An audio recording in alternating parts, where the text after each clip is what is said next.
Welcome to the Deep Dive. We're the place where we take your sources, break them down, and really pull out the key nuggets. That's right. Today we've got a really specific one, well, let's say a pretty charged piece of material from March 22nd, 2017. Very specific date. Very specific. And our mission here is just to understand the claims being made, specifically about surveillance during the Trump-Obama transition, based only on what this document says. And what's really fascinating, I think, is how this source just jumps right in. It presents itself as breaking news, basically shouting, Obama was spying on President Trump. Wow. So our job today is to carefully, unpack that specific claim, looking at exactly what was alleged and, importantly, how this source interpreted the events. Right. And we're going to bump into some terms here, things like FISA warrant, incidental collection, unmasking.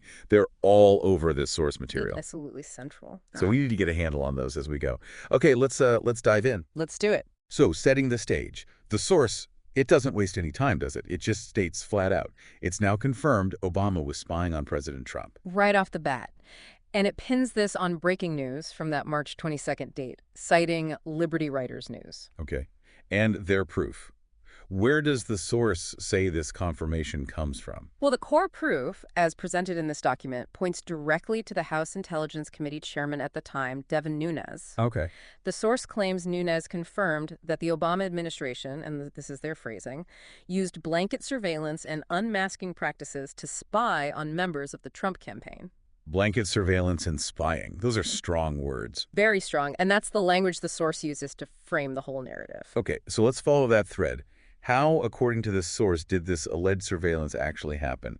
What were the mechanics? Well, the source is quite specific. It says Obama did use a FISA warrant. Right, FISA. And it explains FISA, maybe simplifies it a bit, as a secret court, letting the government spy on foreign people without letting the public know. So the focus there is on foreigners initially. That's how the source describes the setup.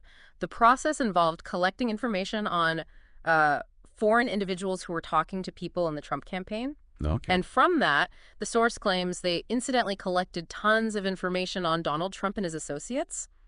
Incidentally collected, that's another key phrase here. Right, incidental collection. So information on Americans swept up while targeting foreigners. Exactly. So here's where it gets, like you said, really interesting. What about the names, the identities of the Americans caught up in this?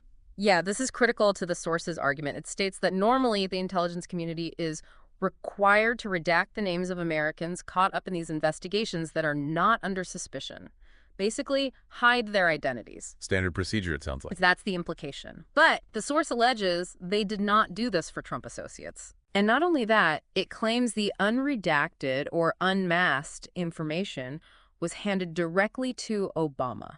Okay, that's a major allegation right there. Right. Handed directly to the president. A very serious claim. And this leads into the part about Chairman Nunes' public statements. Yeah, the source mentions an epic and historic press conference. What did Nunes actually confirm in that presser, according to this document? Okay, so the source highlights several points from Nunes. First, it notes he'd previously said there wasn't a physical wiretap of Trump Tower, that specific thing. Right, he clarified that. But, and this is the key part for the source, Nunes was concerned that other surveillance activities were used against President Trump and his associates. Okay, so not a wiretap, but other surveillance. That's the distinction Nunes made, which the source picks up on. Then Nunes confirmed, apparently on numerous occasions, that the intelligence community did indeed incidentally collected information about U.S. citizens involved in the Trump transition. So he confirmed the incidental collection part. Yes. And more than that, he confirmed that, quote, details about U.S. persons associated with the incoming administration, details with little or no apparent foreign intelligence value, were widely disseminated in intelligence community reporting. Little or no apparent foreign intelligence value. That seems significant. The source certainly treats it that way. It implies the information spread wasn't justified by its intelligence worth. And Nunes also confirmed, according to the source, that additional names of Trump transition team members were unmasked. So more unmasking happened. Correct. And then there's this crucial statement the source emphasizes. Nunes apparently said none of the surveillance was related to Russia or the investigation of Russian activities or of the Trump team. Wow. So if it wasn't about Russia, which was the big story then, what was it about? That seems to be the implication. Exactly. That statement really fuels the source's narrative that something else, something potentially improper was going on. So given all this information Nunes presented, what did he say he planned to do next? What was the committee going to investigate based on the source? Well, the source says Nunes laid out some very specific questions for the House Intelligence Committee. Things like, who was aware of it? Okay, makes sense. Why it was not disclosed to Congress. That's a big one. Accountability to the legislature. Right. Also, who requested and authorized the additional unmasking? Trying to pinpoint responsibility. Right. And whether anyone directed the intelligence community to focus on Trump associates. That speaks to potential political motivation. Yeah, that's a pointed question. Very. And finally, whether any laws, regulations, or procedures were violated. The legal angle. So a full-blown investigation based on these findings. That was the plan outline. The source also adds that Nunes asked the heads of the FBI, NSA, and CIA to expeditiously comply with a letter he'd sent earlier demanding a full account of these surveillance activities. He wanted answers quickly. Seems so. And it mentions he told Speaker Ryan and was going to brief the President Trump and his team directly at the White House. It's fascinating how the source pieces together Nunes' statements and actions to build its case. So after laying all that out, how did the source wrap it up? What was the final takeaway message? Well, the conclusion was pretty stark, it's stated.